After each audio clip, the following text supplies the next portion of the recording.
안녕하세요.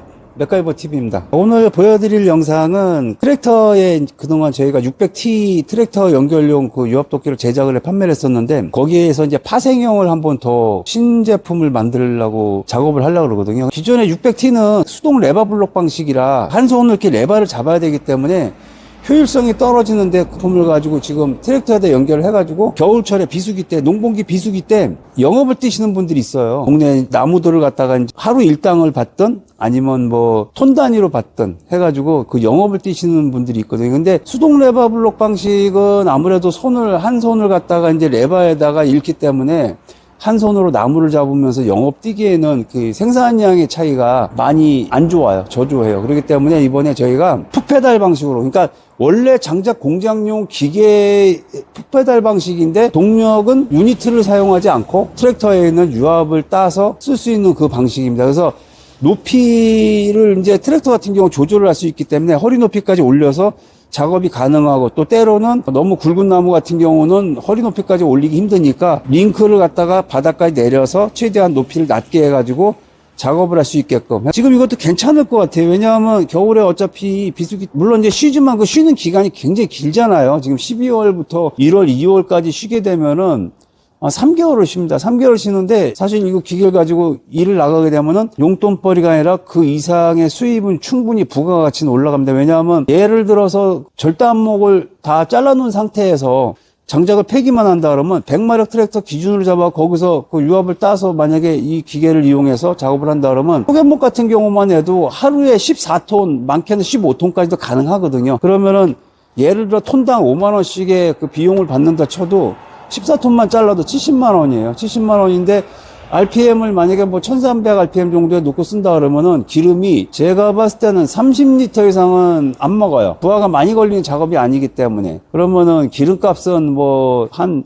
4만 원 정도면 제가 보기에는 하루 종일 8시간 기준 잡아서 아침 8시부터 저녁 오후 5시까지 하면은 4만 원, 5만 원 절대 넘지 않을 겁니다. 100마력짜리 트랙터 기준 잡았을 때도 뭐 70마력대는 더 안 먹을 것이고요.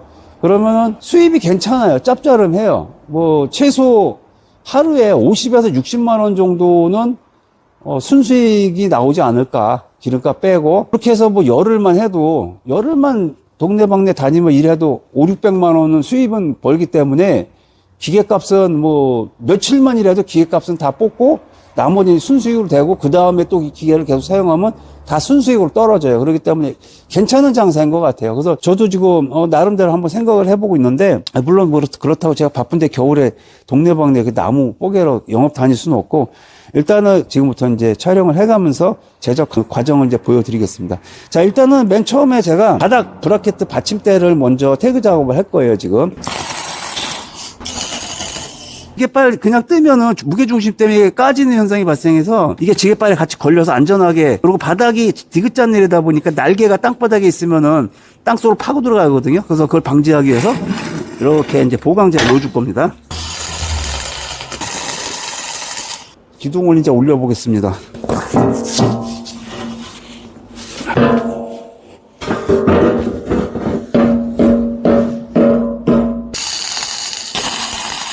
보강제 2개 용접 들어갑니다. 네, 지금 상부 보강, 이거는 꼭 대줘야 돼요. 9톤 이상의 힘으로 밀게 되면은 이 보강을 안 대주면은 모가지 나가요. 장작 뽀개지 쭉 하고 나가요. 바닥판 들어갈 자리에 이번엔 보강을 대줍니다. 바닥판 들어갈 자리 보강. 구티 절곡한 겁니다. 이제 여기다가 바닥 작업판을 이제 올릴 거예요. 이따.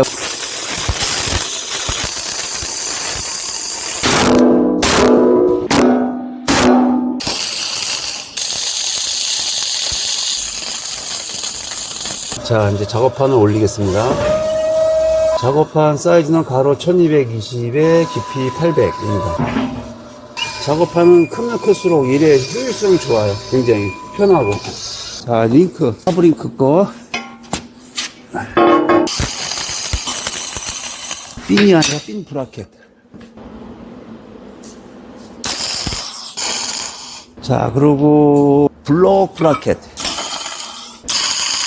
자, 그리고 이쪽에 이제 장작이 이 뒤로 넘어가지 않게 여기다 이제 그 가드를 또 대줄 거예요. 이렇게 가드. 바닥 작업판이 끝선이 라운드가 져 있기 때문에 거기에 맞춰서 이렇게 라운드로 꺾었어요.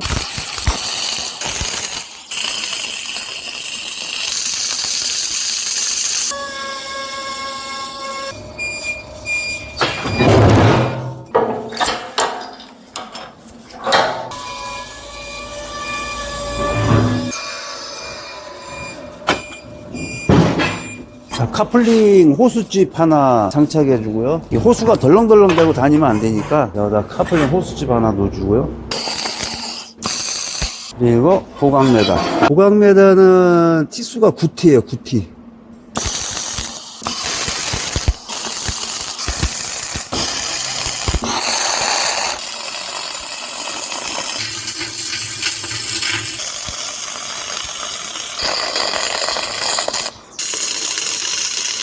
제가 직접 제작한 포지셔너 갖다가 한번 찝어 보겠습니다. 저 기종은 안 찝어 봤는데 많이 편심이 져 있어요. 지금 바닥판 작업판 자체가 굉장히 무게가 한쪽으로 비중이 쏠려 있는데 회전 턴테이블이 견딜 수 있을지 없을지는 모르겠는데 한번 작업을 해 보겠습니다. 한번.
네, 이렇게 해서 용접은 잘 끝났고요.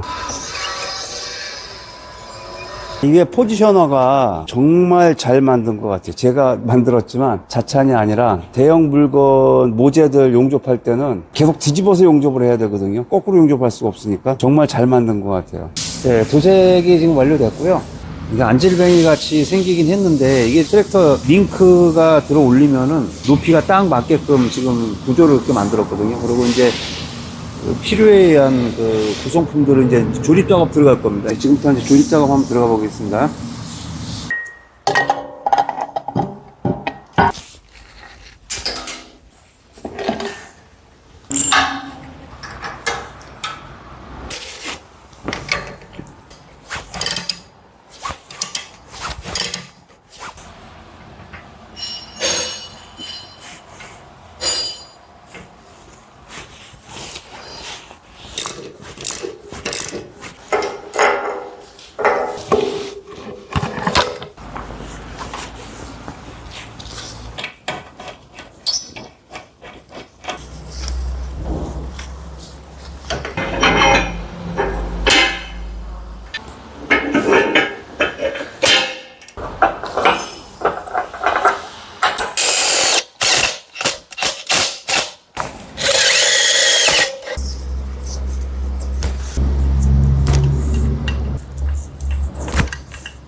근데 지금 작업이 다 끝났습니다. 작업이 다 끝났고요. 기계의 구성품은 전자식이에요. 말 그대로 전자식인데 이제 페달을 이용해서 상하 페달을 따로 놨어요. 근데 사실 그동안 이렇게 어떤 분들은 이렇게 질문을 하실 때 아니 한번 딱 밟고 자동으로 리턴되는 기능을 놓으면 어떻겠냐 그렇게 하는데 저희는 절대 그렇게 하지 않습니다. 왜냐하면 그냥 추상적으로 생각하기에는 굉장히 편할 것 같아요. 편할 수도 있어요. 근데 왜 이렇게 안 하냐면 도끼날이 내려와갖고 너무 굵은 나무를 이제 뽀갤 때 자기 힘에 붙여가지고 그걸 뽀개지 못하고 도끼날만 절단목에 딱 박히는 경우가 흔히 많이 있어요. 많이 있는데 리턴 기능을 넣게 되면은 이건 뽀개지도 못하고 페달을 놓으면 자기가 자동으로 상승을 하기 때문에 절단목이 같이 따라 올라가요. 따라 올라가다 혹시라도 중간에서 뚝 떨어지게 되면 작업판에 바운드 먹고 땅바닥으로 떨어지거든요. 그럼 사람이 다쳐요. 그렇기 때문에 저희는 리턴 기능을 넣지를 않아요. 리턴 기능을 넣는다 해서 금액이 더 많이 올라가거나 그런 건 없어요. 그런 건 없는데 오히려 리턴 기능을 넣게 되면은 페달을 하나밖에 안 써요. 페달을 하나밖에 안 쓰고 대신 리미티드 기능을 넣거든요. 근데 그거는 절대 바람직한 게 아니고 오히려 사람을 다치게 하는 거기 때문에 저희는 리턴 기능을 넣지 않습니다. 그 요구해서 만들어달라 해도 만들지도 않아요. 그리고 지금 원래 리미티드를 다루려고 했었는데 달지 않았어요. 왜 그러냐면 이 도끼날 자체가 광폭 십자날인데 캠핑용 전용 십자날이라고 따로 있어요. 근데 그 캠핑용 전용 십자날은 굉장히 길어요. 길기 때문에 그 도끼날은 유일하게 바닥을 찍어요. 작업한 바닥을 찍기 때문에 거기에 리미티드를 설치를 하는데 이 광폭 십자날 같은 경우는 바닥에서 한 50mm 정도가 떠요. 뜨기 때문에 이 손바닥에 들어가도 손바닥에 찍힐 일이 없어요. 더 이상 내려오지 않기 때문에 행정에서 끝나기 때문에. 그래서 이제 리미티드는 설치 안 했고요. 지금 전자식 솔레노이드 방식을 이제 12V용을 쓴 거예요. 12V용을 썼기 때문에 트랙터 자체 내에서 이제 전원을 뽑아야 되거든요. 전원을 어떻게 뽑냐면 그냥 시가잭에다가 시가잭만 딱 꽂으시면 돼요. 시가잭 꽂고 그리고 이제 PT라인 호스 연결하고 항상 스톰 레바에서 초출되는 유압에다 꽂으시면 됩니다. 그리고 레바를 제껴놓고 내려와서 쓰시기만 하면 돼요. 그리고 이제 내가 좀 더 빠른 속도를 원한다 싶으면은 RPM을 좀 올리고 쓰시면 되고요. 그리고 여기 보시면은 압력 게이지를 달았어요. 압력 게이지 달았는데 이걸 왜 달았냐면은 이제 압력을 이제 세팅하기 위해서 다른 건데 혹시라도 나중에 트랙터에서 유압을 빼지 않고 유압 유니트에서 이제 압력을 뺐을 경우에는 그 압력을 알아야 압력을 세팅하거든요. 그렇기 때문에 압력 게이지를 달았고요. 그래서 압력을 또 조절할 수 있게끔 릴리프 밸브를 달았어요. 그래서 트랙터 본체에 있는 그 블록에서 이미 압력이 세팅이 되어 있지만은 그래서 원래 세팅이 돼 있어서 트랙터에서 유압을 뺐을 때는 그냥 써도 돼요. 그냥 써도 되는데 혹시라도 이제 다른 유압 장치에서 그 유압을 빼서 쓸 경우에는 얘기가 또 틀려지거든요. 그때는 이제 압력 조정도 새로 맞추기 위해서 또 압력 게이지로 압력을 봐야 되기 때문에 압력 게이지 달았고 릴리프 밸브가 달려있기 때문에 압력을 얼마든지 조정해서 쓸 수 있어요. 그리고 압력은 현재 이 기계는 제가 아까 150kg에다가 세팅을 해놨습니다. 150kg 세팅을 해놨기 때문에 그 이상의 압력을 가진 않아요. 근데 내가 예를 들어 이거 조금만 힘이 좀 더 좋았으면 좋겠다. 그럴 경우에는 압력을 살짝 올리시면 되고 이 압력 릴리프 밸브는 공구가 필요 없어요. 그냥 손으로 여기 고정 너트 돌려서 풀고 그냥 요 레바를 갖다가 오른쪽으로 돌리면 압력이 올라가고 왼쪽으로 돌리면 압력이 내려가거든요. 그렇게 세팅해서 다시 고정 너트 꽉 조여서 풀리지 않게끔 그렇게 쓰면 됩니다. 그리고 이 옆에 달려있는 게 뭐냐면요. CO2 용접봉에 들어가 있는 롤이에요. 롤 막기인데 이거 사실 안 달으려다 그냥 이거 서비스 차원에서 그냥 달았어요. 왜 그러냐면 이거 DC 전원잭 시가잭에서 이제 전원을 따야 되는데 전원 딸 때는 이렇게 따면 되고 평상시 다니고 이제 주행할 때 이거를 이제 선을 정리를 해야 되잖아요. 정리를 해야 되는데 마땅하게 뭐 닐선을 또 따로 이렇게 뭐 특별하게 제작을 하게 되면 자꾸 기계 단가가 올라가니까 그리고 CO2 용접봉 이거 막기는 이거 공업소 같은 데 가면 달라 그러면 얼마나 줘요. 공짜예요. 그냥 얼마든지 구할 수 있어요. 쉽게 구할 수 있고 공짜이기 때문에 그래서 그거를 이제 차관을 해낸 거예요. 여기다 달아가지고 이렇게 둘둘 감아가지고 그냥 다니시면 돼요. 그리고 이제 쓰실 때 풀러가지고 쓰시면 되고 그리고 탈부착도 쉽게 만들어놨고 뭐 빗바라고 뭐 깨지 그러면 빼서 버리고 공업사에서 나 이거만 주세요. 그러고요. 갖다 껴서 또 쓰시면 돼요. 그렇기 때문에 가성비 짱입니다. 가성비 짱이에요. 그래서 이걸 달아놨고요. 그리고 백T 제품과 같이 그거나 하시거나 할 때는 PT라인 호스로 갖다가 카플링 칩을 여기다 만들어놨기 때문에 여기다 꽂으시면 되고 그리고 이제 이쪽에 보시면은 이게 광폭 일자날이 같이 나가요. 폭이 30cm짜리 같이 나가고요. 광폭 십자날 요건 40cm의 폭이 그리고 광폭 30cm짜리 일자날이 같이 나가고 요거는 이제 또 갖고 다녀야 될 거 아니에요. 갖고 다녀야 되니까 여기다 이제 집을 하나 만들었어요. 이렇게 여기다 만들었기 때문에 여기다 이제 광폭날을 놓고 다니시면 되고 그리고 페달 발판은 주행하고 다니실 때는 여기다 걸어 갖고 다니시면 돼요. 이쪽에다 이렇게 이렇게 걸어갖고 다니시면 됩니다. 이동성은 좋게 이렇게 해놨고요. 그리고 이제 이 기계를 제가 사실 개발해서 만들게 된 계기는 저희가 이제 그 작년 9월부터 600T 제품을 이제 그 판매를 시작했잖아요. 판매를 시작했는데 벌써 600T를 사신 분 중에서 트랙터에다가 겨울에 트랙터에다 600T를 장착하고 다니면서 동네 지인분들이나 그 주변 분들한테 비용을 받고 장작을 패는 일을 벌써 시작하신 분들이 있어요. 그래서 저도 그 얘기를 딱 듣고 나니까 맞아, 그것도 괜찮네. 겨울에 농한기 때 야 이거 놀지 말고 몇 개월 동안 그 그 개월 수 동안에 그 용돈 벌이를 일을 또 하는 것도 괜찮다 싶어가지고 그때 이제 차관을 해놓은 겁니다. 그래가지고 근데 600T 같은 경우는 수동 레버블록 방식이라 한 손을 갖다가 레바를 잡고 한 손으로 나무를 잡고서 일해가지고는 사실 하루에 많은 양을 못 보게 해요. 못 보게 하기 때문에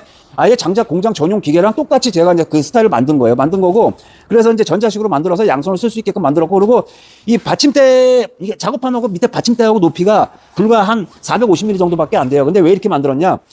그 만든 이유는, 자, 우리가 흔히 따통나무라 그러죠. 굵기가 지름이 막 50cm 이상 되는 거. 따통나무 같은 경우는 이게 높으면 올리기 힘들어요. 사람 힘으로. 그래서 그거를 최대한 올리기 좋게 그런 나무를 작업할 때는 최대한 밑으로 내려서 작업하고, 그리고 평상시에 그렇게 굵지 않은 나무를 작업할 때는 사람이 쪼그려 앉아서는 하루 종일 일을 못합니다. 절대 못해요. 무릎 아프고 허리 아파서 못해요. 제가 이건 다 경험해봐서 아는 거고, 그래서 공장용 기계들을 항상 허리 높이까지 올려놓고 작업하는 이유가 그거예요. 그래서 지금 이게 히치를 갖다가 지금 다 안 올린 거예요. 지금 더 올리면은 이 작업판 자체가 허리 높이까지 편안하게 올릴 수 있어요. 이만큼 더 앞으로도 더 올릴 수 있거든요. 올려서 이 정도 높이에 맞춰놓고 사용을 하라고 제가 이렇게 만든 겁니다. 그러니까 그동안 제가 이제 장장 공장도 같이 하면서 이제 노하우를 많이 쌓잖아요. 노하우를 많이 쌓기 때문에 거기에 대한 걸 갖다 토대로 이제 기계를 만든 거예요. 만든 거기 때문에 사용하신 데는 지장이 없을 것 같고, 그리고 지금 100마력 대동 MX100에 지금 설치를 했는데 RPM을 한 1500 정도나 1400, 1500 정도만 해도 무난하게 작업이 가능하고, 그리고 1400, 500 정도에 놔도 쪼갯목 같은 경우 지름이 예를 들어서 14, 5cm 정도 굵기로 해갖고 난로용을 만약에 뻐갠다 치면은 하루에 10톤 정도는 충분히 뻐갤 수 있어요. 왜? 이 십자 광폭날이 있기 때문에. 이게 없으면 힘들어요. 일자 광폭날은 힘들어요. 그 수량을 절대 못 뻐갭니다.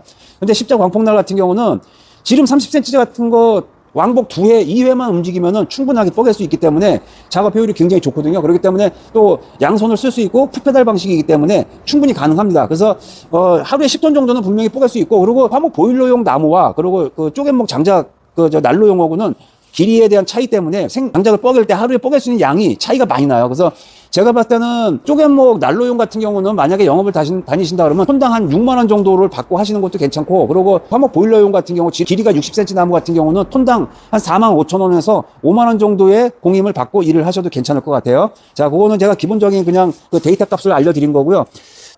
이걸 한번 시동을 걸어갖고 직접 한번 시운전도 하고, 그리고 작업한 높이도 더 좀 위로 효율성 있게 올리고 해서 실질적으로 한번 보여드리겠습니다.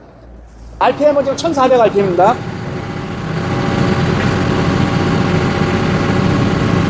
양손을 쓸 수 있어요. 양손을. 그리고 바닥까지 다 내려볼게요. 이게 다 내려간 거예요 지금. 자, 한번 자로 재볼까요? 딱 50mm입니다. 50mm. 정확하게 50mm. 50mm가 뜨기 때문에 손바닥 같은 거 들어간다 해도 다칠 일은 없어요. 그렇기 때문에 리미트들을 설치할 필요가 없거든요.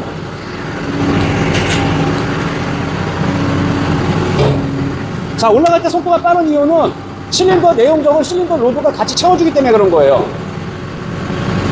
그리고 가이드봉을 설치한 이유는 도끼날이 돌지 말라고. 도끼날이 돌지 말라고 설치한 겁니다.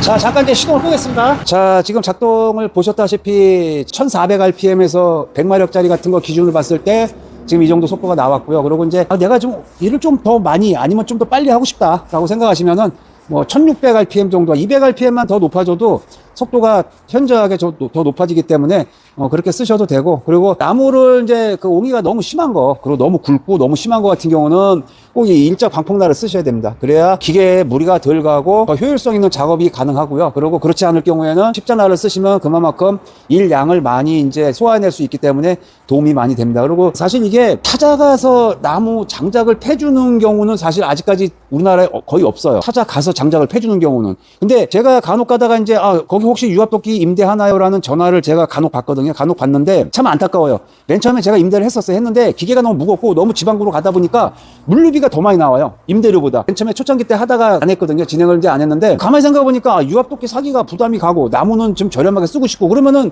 소비자 입장에서는 원목을 사가지고 시간 날 때 본인이 나무를 잘라놨다가 이렇게 영업을 뛰는 분들이 주변에 계시면 그분한테 톤당 얼마씩 주고 와서 우리 거 나무 좀 뽀개줘라. 그 방법이 괜찮은 것 같아요. 왜 그러냐면 그렇게 하게 되면은 일단 장작 공장에서 순수하게 장작을 사는 것보다 훨씬 싸게 맥혀요. 물론 이제 자기가 직접 나무를 자른 그 공임도 거기서 빠지니까 그 조건도 있지만은 또 이게 실질적으로 원목을 갖다가 직접 사는 거와 아예 장작 공장에서 장작 완성품 사는 거하고는 제가 금액을 한번 뽑아봤습니다. 뽑아보니까 훨씬 그 저렴하게 들더라고요. 근데 막상 원목을 사서 잘랐는데 뻐개려고 하니까 막 진짜 이런 것들 막 섞여 있고 막 옹이 있는 거 섞여 있고 막 그러다 보니까 그게 힘든 거예요. 그럴 경우에는 주변에 이제 만약에 이렇게 기계를 가지고 영업을 뛰시는 분들이 있으면은 그분들한테 의뢰해서 나무를 뻐개는 것도 괜찮을 것 같아요. 그래서 제가 이제 여러 가지 방면으로 많이 생각을 해봤는데 어떻게 보면 이것도 앞으로는 좀 많이 활성화되면 좋겠다는 그런 생각을 한번 해봤습니다. 제가 해봤고요. 기계 뭐 특성상 그렇게 특별하게 뭐 어디 하자 금방 생기거나 고장날 일은 없습니다. 구조적으로 이렇게 뭐 굉장히 복잡한 구조가 아니기 때문에 그런 경우는 없고 일단은 이 기계를 만약에 구입을 하게 되면은 뭐 1년만 쓰고 이제 뭐 금방 뭐 처분하는 것도 아니고 기계 수명으로는 뭐 10년이고 20년이고 얼마인지 관리만 잘 하시면 쓸 수 있는 거기 때문에 괜찮은 방법일 것 같아서 제가 이렇게 제작도 하고 영상 리뷰도 한번 만들어 봤습니다. 자, 이렇게 처음부터 시작해서 이렇게 다 보여드렸었는데 뭐 더 이상 궁금하신 점이 있으시면 언제든지 문의 주시고요. 오늘 영상은 여기서 이제 마치겠습니다. 지금까지 시청해주신 여러분 대단히 감사합니다. 맥가이버 TV였습니다.